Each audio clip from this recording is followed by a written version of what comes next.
A menos de 2 semanas de que nos enteráramos del severo conflicto de violencia por parte de grupos criminales en el vecino país de Sudamérica, el Ecuador, estos hechos están todavía lejos de extinguirse a pesar de las decisiones de control que ha decidido implantar el gobierno de ese país. Y desde luego, bueno, pues este conflicto que incluso se extendió, como fue compartido por muy diversos medios de comunicación, incluyéndonos a nosotros, bueno, pues fue el asalto que estos grupos hicieron a medios de comunicación como son la televisión, agravando además porque esto se estaba transmitiendo prácticamente en vivo. En el Ecuador en lo particular se han dado cambios desde hace 3 décadas que han llamado poderosamente la atención, porque pues se salió, por ejemplo, desde un gobierno militar en finales de la década de los 80s. Después, obviamente, hubo una transición hacia la democracia en la que la oferta política estaba muy de la mano también de la oferta económica. Incluso esta oferta económica, para haber hecho salir de la crisis al Ecuador, tuvo que ver con una profunda reforma económica que incluyó una reforma monetaria. Es decir, en aquel país hermano, el Ecuador, se tuvo que salir de la moneda local, que era el sucre, a la dolarización de la economía. Pero ¿quién mejor, obviamente, para ayudarnos a entender de manera obviamente clara lo que en el Ecuador ha ocurrido, que Brenda Estefan, analista internacional, y a quien usted ya conoce? Buenas noches, Brenda. Querido amigo Raimundo, muy buenas noches. Como siempre, un gusto estar en tu programa. Gracias, amiga mía. Y bueno, pues en esta introducción que me permití hacer, pues pongo en tus manos ahora la situación, cómo se encuentra sobre todo con los ajustes dictados por Daniel Noboa. Pues lo cierto es que el joven presidente de 36 años, desde el año pasado, echó a andar una serie de políticas públicas, pues de mano firme, digamos, contra el crimen organizado. Él sabía de la descomposición tremenda que había al interior de las instituciones de justicia, del gobierno, de las cárceles, e incluso llevó a cabo esta operación conocida como Metástasis, en la cual 900 policías se movilizaron para hacer cientos de cateos y 26 detenciones de altos funcionarios. Después de esto viene a inicios de año, el 7 de enero, la liberación de Fito, este hombre Adolfo Macías, que pues es el líder del grupo del crimen organizado más grande del Ecuador, los Choneros, que se estima tiene 8,000 miembros aproximadamente, y esto desató pues una ola de violencia, digamos. Esto fue un domingo, y entre el domingo y el martes hubo una serie de motines, explosiones, atentados en las cárceles, pero también fuera de ellas. Y esto, la cereza del pastel, lo vimos muchos en las redes sociales, fue este momento en el cual un comando entra a las instalaciones de una televisora pública local y toma el escenario y amenaza y amaga con armas e incluso con granadas a los conductores y al personal técnico de este canal.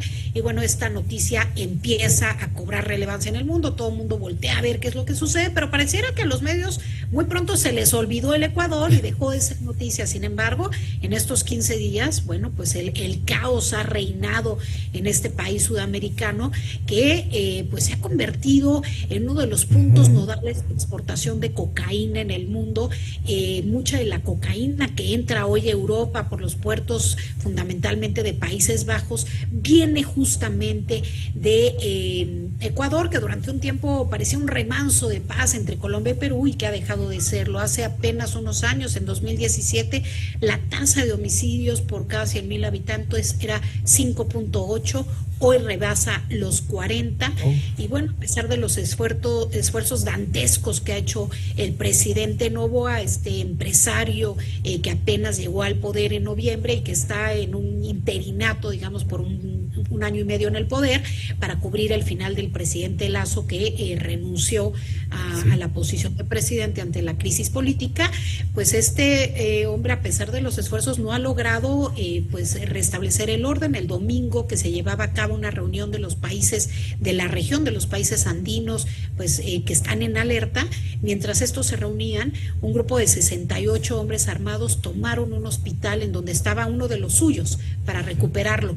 Finalmente fueron detenidos, pero pues esto nos habla del nivel de inestabilidad y caos que reina en el Ecuador y que no es privativo de esta nación. Perú ha puesto en estado de urgencia también a 5 de sus provincias cercanas a la frontera con el Ecuador por el riesgo que implica que grupos del crimen organizado se muevan a otras latitudes, Raimundo. Sí, bueno, pues sí, como tú dices, bueno, los medios pareciera ser que se olvidaron un poco de ello, pero te leemos, mi querida Brenda, y ahí nos estamos enterando obviamente de la compra de armamento, de estas incautaciones, como mencionaste, también de cocaína, etcétera. Pero en esto que escribes también llamó poderosamente nuestra atención el calificativo del año megaelectoral, porque solamente obviamente estamos pensando desde luego en nuestro país, pero 4,000 millones de personas decidirán en muy diversos países en este año electoral parte de su destino. Así es, la mitad de la población global, estimado Raimundo, irá a las urnas este año. Estamos hablando de países geopolíticamente muy importantes, muchos de ellos, como el caso de Pakistán, de Estados Unidos, e incluso de autocracias como la misma Rusia y Venezuela, y desde luego nuestro país, que está llamado también a las urnas en este verano. Esto pues es un momento muy álgido, porque si bien pareciera un triunfo de las democracias el tener una gran jornada electoral, pues también se vuelve un punto vulnerable ante la ola de ataques de desinformación que estamos viendo en los últimos años de manera creciente. Los medios franceses reportaron el año pasado que llevaron a cabo una investigación para ver cómo podían comprar información falsa. Digamos, se infiltraron, se hicieron pasar por miembros de una campaña política francesa que tenía interés de comprar soluciones que ellos llaman, entre comillas, llave en mano, y dieron con una empresa en Israel. Esta empresa llamada Team Jorge vende cientos de miles de cuentas armadas con perfiles de Facebook, de Instagram, que parecen personas reales en el sentido de que tienen una fotografía, tienen una dirección física y que pueden comentar sobre la campaña, general olas, digamos, de opinión dentro de las redes sociales, pero también ofrecen el servicio de documentos apócrifos, hackeo de cuentas de correo, en fin, una serie de cosas que vuelven pues muy peligroso el contexto actual electoral, en donde aquellos que quieren impulsar una realidad alterna pudieran aprovechar el momento para, con estas nuevas tecnologías, buscar hacerlo, estimado Raimundo. En este camino justamente entonces de la desinformación y no solamente por estas agencias de hackers, ¿qué tanto también los propios aparatos electorales están a salvo de ello, o incluso quienes impulsan sus campañas políticas hacen uso de esto, Brenda? Pues mira, hemos visto que desgraciadamente la inteligencia artificial va mucho más rápido que los propios reguladores o tomadores de decisiones. Yo digo que la inteligencia artificial es un avión que ya va en vuelo sin piloto, porque no tenemos un sistema de regulación que permita realmente tener cierto control sobre esta nueva tecnología. Y de forma que empresas como OpenAI, la creadora del ChatGPT, ha dicho que buscará que su tecnología no sea utilizada en campañas políticas y que les pondrá guías a la información que de aquí se genere, pero en una tecnología de tan fácil acceso es muy difícil hacer esto. Por otro lado, vimos en Brasil, por ejemplo, en el año electoral, cómo la autoridad electoral al final decidió convertirse en juez y bajar de las redes sociales aquello que considera apócrifo, pero es muy difícil darle a una institución la posibilidad de convertirse en el juez de la verdad, porque desde luego puede ser utilizado en cualquier sentido. Hay esfuerzos para fomentar la educación digital entre la población, para fomentar los códigos de conducta entre los medios digitales y los medios de comunicación, y desde luego hacer más transparente el tema de los códigos, los famosos algoritmos de las redes sociales.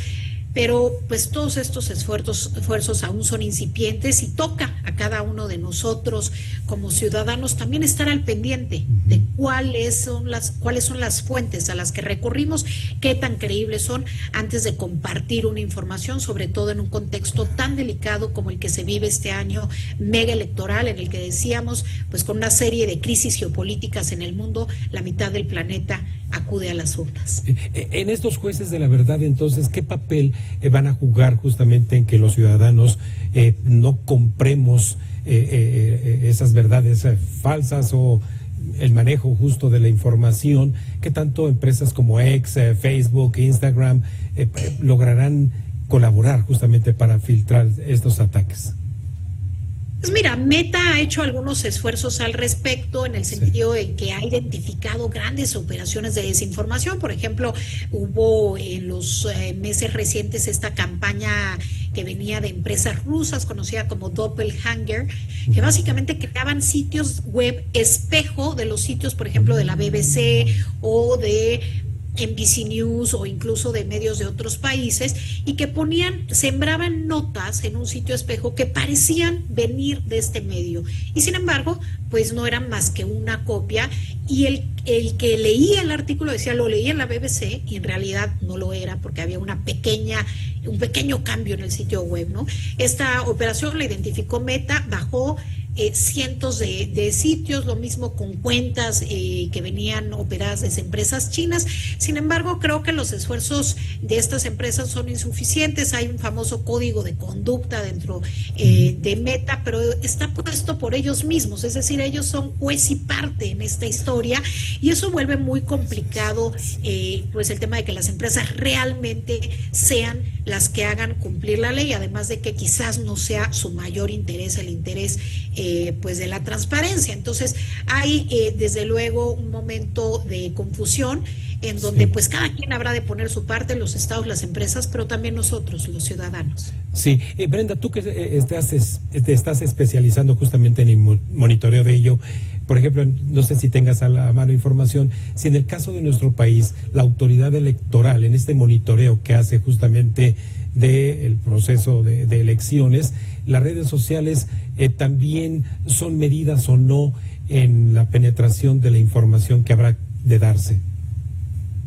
Yo creo que sí hay un esfuerzo sobre medir las redes sociales, pero no necesariamente sobre el manejo de inteligencia artificial o de estas grandes operaciones de desinformación que paradójicamente no solamente vienen desde los adversarios políticos internos, sino incluso desde países lejanos que buscan debilitar las democracias, que buscan sembrar el caos para fortalecer sus sistemas autocráticos. Entonces, creo que la autoridad mexicana va muy por detrás de lo que va esta tecnología. Han habido algunos esfuerzos, hay por ahí algunos senadores que han buscado impulsar esta discusión, pero la verdad es que las decisiones de gobierno van muy por detrás de los avances de la tecnología, y en el caso de las elecciones de México de este año, pues digamos que la puerta... Claro, y en el caso de Estados Unidos sobre todo, ¿eh? Bueno, claro, tomemos en cuenta que la decisión pues más importante que tomará el mundo este año, paradójicamente, o que se tomará en este año, será la decisión de quién guíe los destinos de la mayor potencia global en un momento de crisis geopolítica tan álgida como la que se vive actualmente. Sí, sobre todo ya estando tan cerca el proceso que ha iniciado incluso ya con el arranque de las primarias. Así es, pues ya el presidente Donald Trump prácticamente se ve como un virtual ganador de la candidatura republicana. Eso nos podría virtualmente llevar a una reedición de la elección de hace 4 años, aunque bueno, la historia será diferente esta vez. Tenemos un Donald Trump pues que ya ha aprendido, que ya tiene más mañas incluso de las que tenía antes, y un Biden pues muy impopular, octogenario, un escenario complicado para Estados Unidos, que no solamente es la primera potencia mundial, sino nuestro mayor socio comercial. Así es. Bueno, mi querida Brenda, recuérdanos por favor dónde podemos estar leyendo tus columnas. Claro que sí, estimado Raimundo, me pueden encontrar en Twitter como @b_estefan, en Instagram como Brenda Internacionalista. Bien, y ahí leemos tus columnas en el Universal y en otras plataformas. Muchas gracias, mi querida Brenda, muy buenas noches.